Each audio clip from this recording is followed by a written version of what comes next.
Just give us one moment here while we pull up our cameras. All right. So, hi everyone. Welcome back to another episode of Cooking Connected. If this is your first time with us, welcome. We're excited to have you here. And if you're a returning visitor, welcome back. So, my name is Sajwa, and joining me today is my coworker, Jordan. Hi, everyone. And we also have one of our Cooking Matters volunteers, Jerry, joining us. She's going to be moderating our chat for us today. So thank you for that. Hi, everybody. All right. So, a normal Cooking Matters class is a 6 week nutrition based cooking class, and we meet once a week for 2 hours. Classes usually feature a nutrition educator and a chef, and they work together to go through a recipe, teach nutritions about nutrition, and then we'll make a healthy and delicious, affordable meal. And so, Cooking Matters Minnesota is a collaboration with the University of Minnesota Extension. So we do want to just give a shout out to Extension there. And for today's episode, I will be our nutrition educator and Jordan will be our chef today. So following that same format, we will be doing the chicken fajitas. And we want to thank the creator of this recipe, Lauren Allen, with tastebetterfromscratch.com. And we'll have the recipe as well as recipe credit and all that information in the description, as well as the live chat for this video. So check that out and follow along the recipe with us. Just like every week, we do have a survey for you. And again, that information for the survey will be in the description box and in the live chat as well. And today's survey program code for the survey is going to be E098562. And again, that's the program code for this week's episode of Cooking Connected, the chicken fajitas. So with that, I'm going to go ahead and pass things over to Jordan, and we're going to get started with this recipe. Hi, everyone. Welcome back to another episode of Cooking Connected. We're excited you're all back with us today. As Sajwa was saying, we are making chicken fajitas, but our recipe today is actually chicken fajitas on a single sheet pan. So, this is a really nice recipe because it is so quick and so easy. With this time of year, we tend to be pretty busy. So finding recipes that are quick and easy are really nice to have on hand. So this is definitely one of those recipes for you. So the first thing, of course, that we always do before we get started with a new recipe is wash our hands. We're going to be washing our hands for 20 seconds, singing the ABCs or happy birthday twice if you're working with the kiddos today in the kitchen, making sure we're getting all the surfaces of our hands with hot soapy water. Of course, the second thing we're going to be doing is washing and sanitizing our station, making sure our countertops are clear and sanitized. So today we are going to be working with chicken. It's really important that we keep things clean because we don't want to get sick from our chicken. And then finally, our last thing, we are working with a newer recipe today, so we do our mise en place. So we're putting everything in place. You can see here in my chef's view, I have a lot of my vegetables out, my seasonings, and everything I'll need for the recipe. And this just means that I've got everything that I need out and ready. So if I'm missing an item, I don't have to run to the store halfway in between the recipe. I already know I can substitute, I can do something like that. So of course, part of our mise en place is going to be rinsing our vegetables as well. All of my vegetables have already been pre-rinsed for us today. So let's go ahead and get started with the recipe. I'm going to change my view so you guys can see what I'm doing. So working with this recipe, we're going to go ahead and get started cutting all of our vegetables. So my chicken is still in the fridge yet. We're going to leave that in the fridge until the very last moment. It's always good practice to separate your chicken and vegetables, even if you are going to be cooking them together. It's just a good practice to be in because we don't want to worry about something called cross-contamination. So we're going to go ahead and start chopping our vegetables. So reviewing our knife skills, we're going to go ahead and pinch our blade and then wrap our fingers around. So this is just a proper way to hold our knives. Gives you a little bit more power and safety. So then we can, continue working on this skill. Of course, our pepper is rolling around on us, so we are also going to be using our claw today as well. So Here, guys. Move you guys up a little bit. There you go. Yeah. So, great. All right, so let's go ahead and start chopping. We've done peppers quite a bit in the past, but the way I like to chop my peppers is I'll cut off the top and the bottom.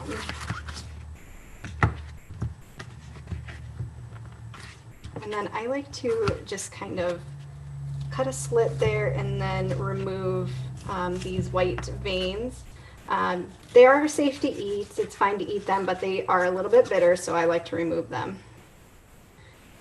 So in a lot of our recipes that we do, we usually dice up our peppers, but today we're going to be making fajitas. So traditionally those are in strips. So we're just going to make strips out of our bell pepper today.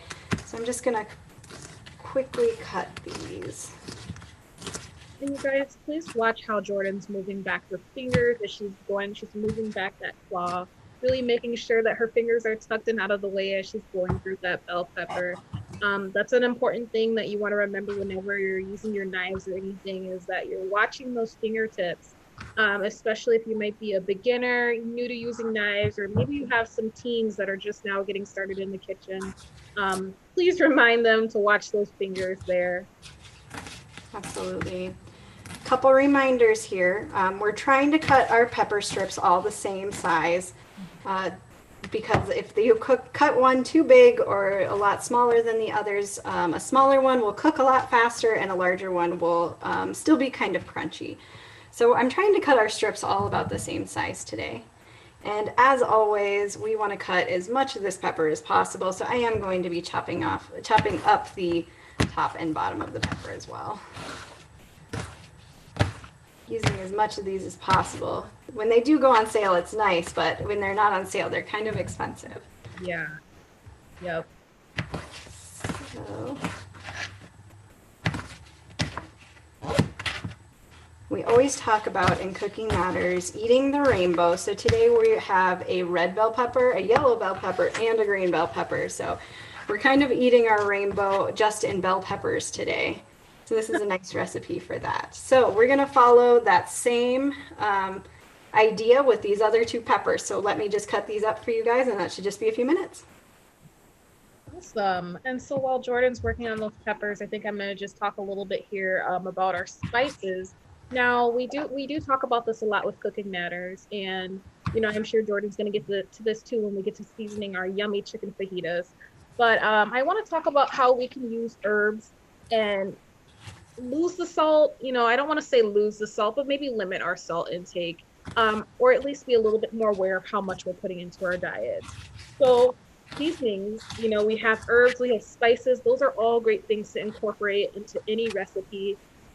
That's where the flavor really comes from, is those seasonings, how you mix them, how you layer them, that all works together there. So one thing you can do to make your herbs and spices last longer, if you have fresh herbs, maybe something like parsley or cilantro, maybe some basil, something like that, you can wrap the stems in a damp paper towel and then store them in a plastic bag in the produce bin of your refrigerator. And that'll help them keep for about a week. Now, with dried seasonings, those are always a lot easier to keep. And I find them to be a little bit more common in the kitchen. Most people tend to have the dried herbs and seasonings readily available. So you're going to want to make sure that your containers are airtight. That's going to keep all that freshness in there. And you want to keep your spices away from the heat. So sometimes people will have their spice rack next to their oven or their stove. And that's not the best idea. You want to make sure that you're keeping it away from heat, away from moisture, and away from direct sunlight. And with that, they can last for about a year. So keep that in mind. Even though they're dried, they're not going to last forever. They will lose potency after a while, but about a year is a really great marker for that. To cut down on costs when it comes to herbs and seasonings, again, the dried ones are a great cost-effective method, just because you buy that one container and you can keep it and you don't have to worry about it going bad in about a week. And they're oftentimes cheaper too. You can also look for herbs and spices sold in bulk. So at my local grocery store, there's a section where you can buy herbs and spices in baggies instead of in the containers that might be by name brands. and they are oftentimes a lot cheaper that way. Also, don't forget to check out your ethnic food aisles. In there, you're going to have a lot of different herbs and spices that are going to be cheaper, just because they're a different brand and it might not be a recognizable brand, but it's the same herb and spice, you know? So take advantage of that opportunity when you're in the grocery store. And then try to think about ways you can, substitute spices and herbs for other common ones. And we'll talk about that a little later once we get to when Jordan starts kind of seasoning things. But there are substitutes. So the great thing about cooking is you can kind of be flexible with it. It's not like baking. Baking is definitely stick to that recipe, okay? But when you're cooking on the stove top, you do have a little bit more flexibility there. And we are going to talk about some substitutions for spices, maybe if you don't have one on hand.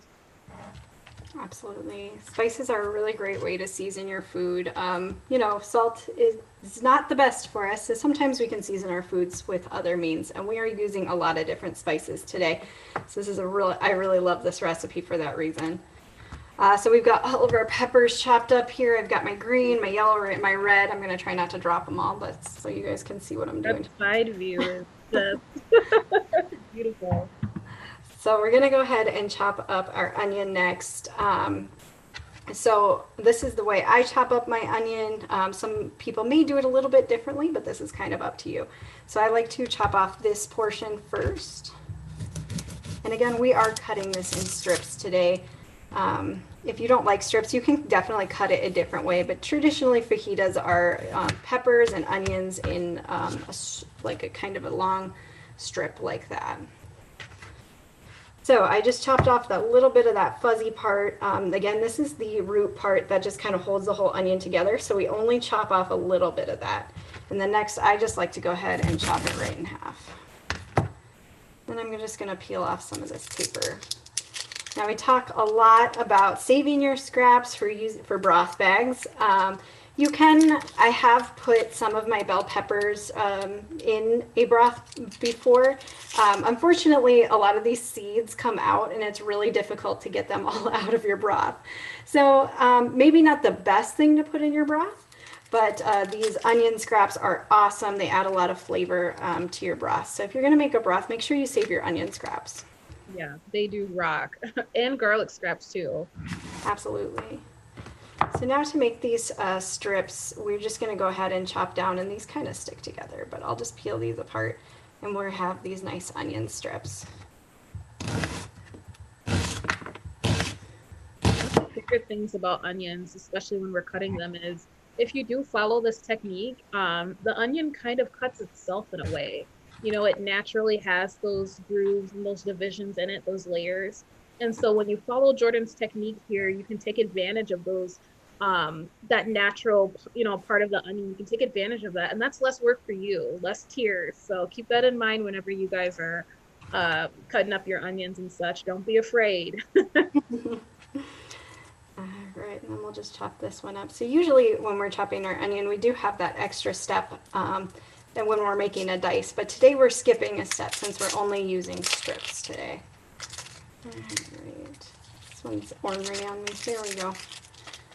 So usually when we're chopping our onion, we usually use the grooves that are naturally in the onion to cut down this way. But since we're just doing strips today, I'm just cutting straight down.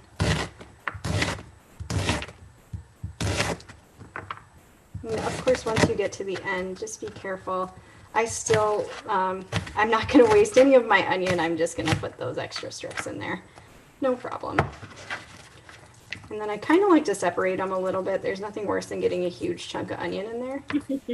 So I like to separate them all out. You don't have to do that if you don't mind, but. And then the last thing we're going to go ahead and cut is some garlic next. But of course I am clearing my cutting board, making sure I have plenty of room to go ahead and chop my next vegetable. So for garlic, we have a few different ways we can peel our garlic. Of course, I like the technique where you push down on the garlic with your knife. The blade is always facing away from you. Sajua has a technique where you can use a separate cutting board and you press down, and that is also another way you can do it as well. If you're uncomfortable with your knife, I would encourage you to definitely use a another cutting board, or even the bottom of a glass to go Mhm. ahead and press down. One of our viewers told us that, so she's watching today. Thank you very much. All right, so I'm gonna give it a try. This garlic is a little bit older, and when it is older like that, it doesn't have that nice crunch that we all love to hear. So, all right, So that crushing the garlic is so satisfying. it is. Absolutely. All right. So next, I just like to make these little kind of like planks. So um, just make like a little thin strip with my garlic, and then we're gonna mince it. So I'll bring these together, and I'll probably cut down the other way real quick. And then we mince. So when we're mincing, we're just gonna go ahead and collect it all in a pile, and with our four fingers on top, we're just gonna go ahead and run our knife through it like this, just rocking it through the garlic. Now the more you cut your garlic up, the more you're gonna taste it. If you don't like garlic, you can leave it a little bit larger. As you can tell, I love garlic, so we're gonna cut this up really fine today. If you don't have garlic, fresh garlic on hand, of course you can always use like the pre-minced. I have a jar of that in my fridge as well. Or of course you can also use like garlic powder, which we are using already in our spices today. But you can always substitute for garlic powder. So I'm just gonna go ahead, throw this in there. I suppose we could have done both cloves at once. Sorry guys, but this is a big clove, so I think I'm actually only gonna add the one today. I have got lots of garlic on my hands, so I'm just gonna quickly rinse these off. All right, so we've got all of our vegetables chopped up and they're thrown in one bowl. Next, we're gonna go ahead and chop up all of our chicken. So as I said before, my chicken is still in my fridge. We always keep that in the fridge as long as possible, just to keep things safe. So I'm gonna grab my chicken really quick.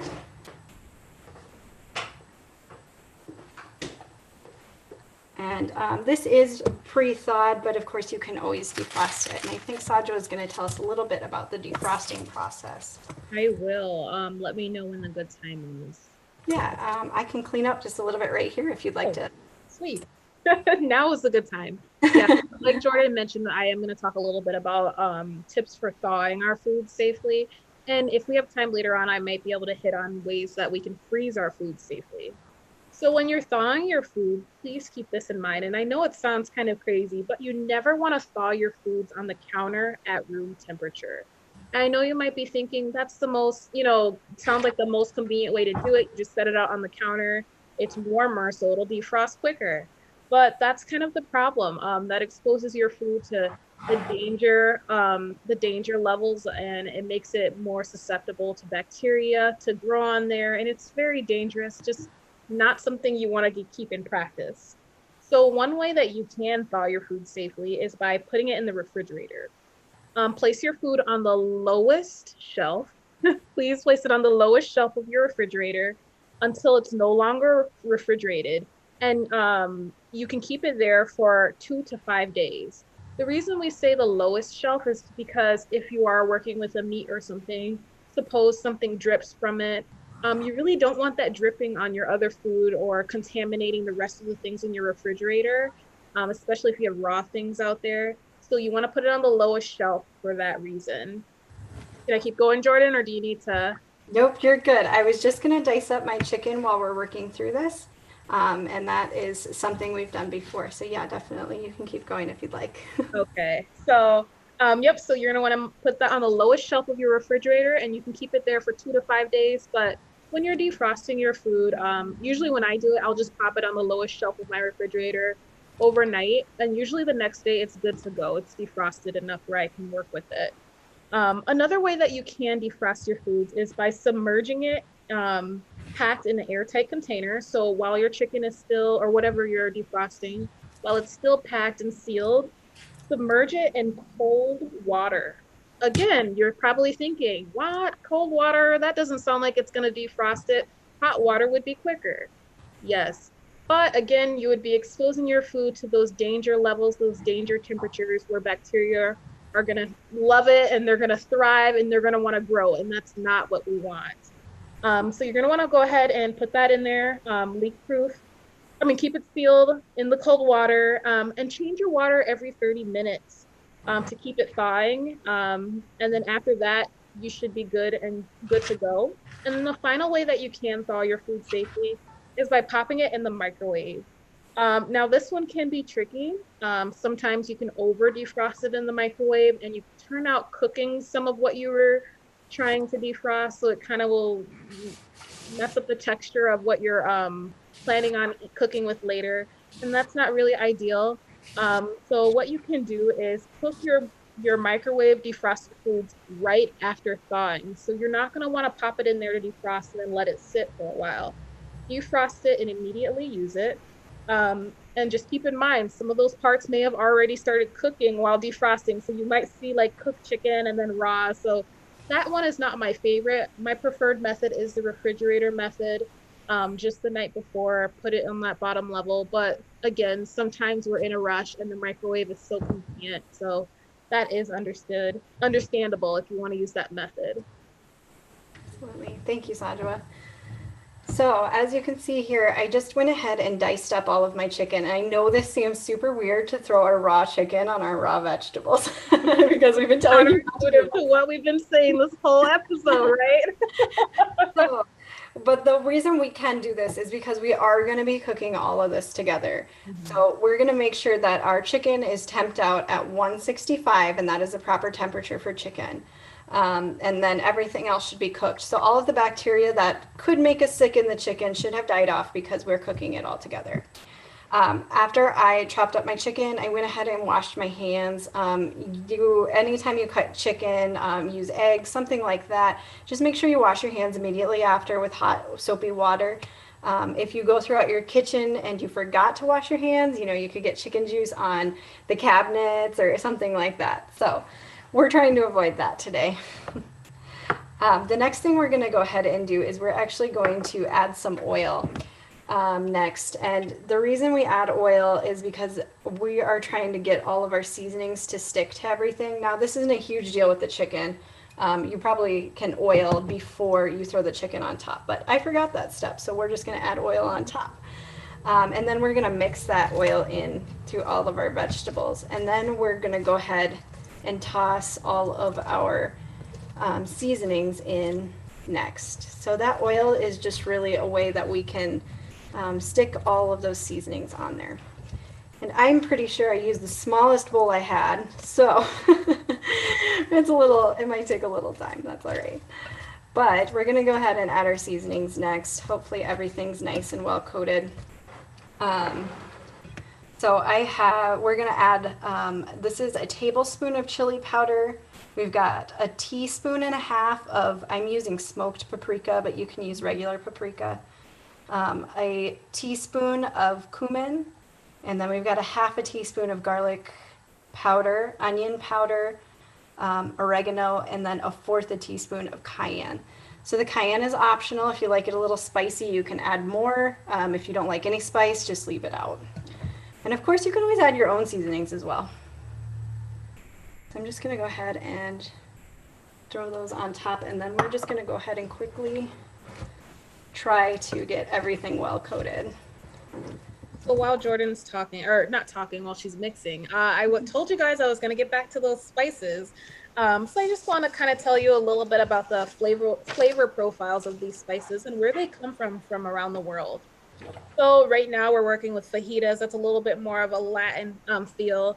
And some other spices that fit that profile would include allspice, cinnamon, chili powder, cilantro, cumin, curry, any kind of hot peppers, nutmegs, or oregano. Ooh, that looks gorgeous. So colorful. If you were looking to get Middle Eastern or African flavors, again, we're coming through again with that allspice, things like cardamom, cinnamon, cumin, curry, dill, ginger, hot peppers again, mint, paprika, parsley, all of those kind of fit that flavor profile. With Italian, of course, we've got our basil, our oregano, rosemary, sage, and thyme. Those are kind of the classic Italian seasonings.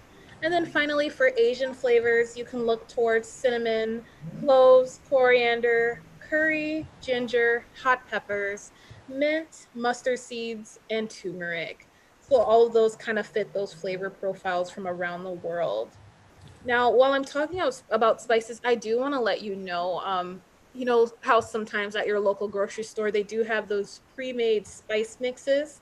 You can actually make a lot of these spice mixes yourself on your own with spices that are already in your cabinet, and that's a great way to save money.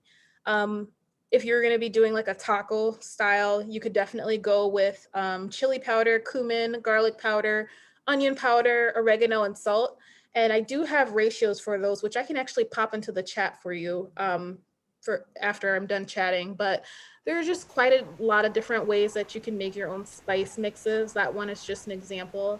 And it saves you a lot of money because you're using what you already have. Some of those spices that keep for a year, but a year goes quicker than we like to think. So don't forget that. Absolutely. All right, so we've got everything pretty well coated. You can always throw it on the pan and coat it as well. That would probably work pretty well. So give that a try. So we're just gonna go ahead and throw this in the oven. Thankfully, I remembered to preheat my oven earlier to 425 degrees, but usually I forget that step and I'd be waiting here. So we're gonna go ahead and bake this at 325 for about 20 minutes. But of course, I do have a nice swap for you guys because we're all busy. You don't have to wait for us. So this is one that I was able to cook earlier. I don't think it's too hot.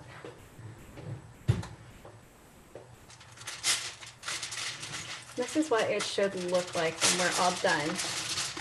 Ooh, look at that steam. Yeah, I wanted it to be nice and steamy. So this is what it should look like when it's all done. And of course, we are going to go ahead and use our whole wheat tortillas today for our fajitas. So I'll just quickly dress a fajita for you all to see. While Jordan does that, why don't I do a quick my plate recap of what we've got going on here? Make sure my plate is straight. There we go. So for today, we've got our protein coming from our chicken today. But of course, if you didn't want to do chicken, you could always do something like a black bean, pinto bean. Any of those would be great options if you wanted to keep it more vegetarian. You could also do something else like a steak.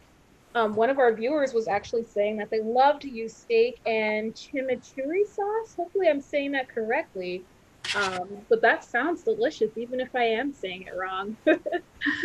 We've got our vegetables coming in with those lovely bell peppers, the onions and garlic. We've got our whole grains coming in with that tortilla. If you wanted to on the side, you could add a bit of fruit. I see that Jordan does have a lime over there that perhaps she's thinking of squeezing on top. That would fit in as like a fruit. And then you would just be missing your dairy, and that could come in the form of cheese, a cup of milk, some low fat sour cream, or like what am I thinking? Plain Greek yogurt also is a great sour cream substitute. You could use that, but this is a really great and easy recipe, and it's easy to get your full my plate with this one here. Absolutely. That's our my plate recap. And Yeah. I don't know if you really quickly wanted to touch on how you temped your meat, how you made sure your meat was cooked, Jordan. Absolutely. Thanks, Sandra. So, of course, as we said earlier, we're always going to make sure that our meat is temped at 165. So I was temping this earlier and it was at 165. But since our chicken is chopped up, what we're going to go ahead and do is we're going to stack our chicken on top of each other, just like this. So this is kind of what it should look like. So you're just going to stack it on top of each other and then take a temp from here. So we have it all cooked properly. Again, the proper temperature for chicken is 165. So when this one is all done, I'll just make sure that that is at the correct temperature. And of course, with fajitas, you can always add all of those nice additives that Sadra was talking about. I will probably add a little bit of guacamole, some avocado, or even some sour cream or that plain Greek yogurt, which has a little more protein and a little less calories. And of course, to finish off our recipe today, you can always squeeze some lime on top when you're done, as well as some cilantro. So when I'm using cilantro, I like to just take off the leaves like this and then add that onto the top.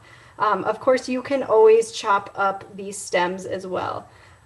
So I actually don't really like cilantro that much, but my family does, so that's the reason I have it. So these are nice additives on top if you like those as well. Add a little bit more green and a little more flavor. So that is our sheet pan chicken fajitas today. Whoa. Those look amazing, and I'm so jealous that you're not going to be sharing. But that's great for you and your family. You guys will definitely be eating well tonight. Yeah. I just wanted to say thank you to everyone for joining us for this week's episode of Cooking Connected.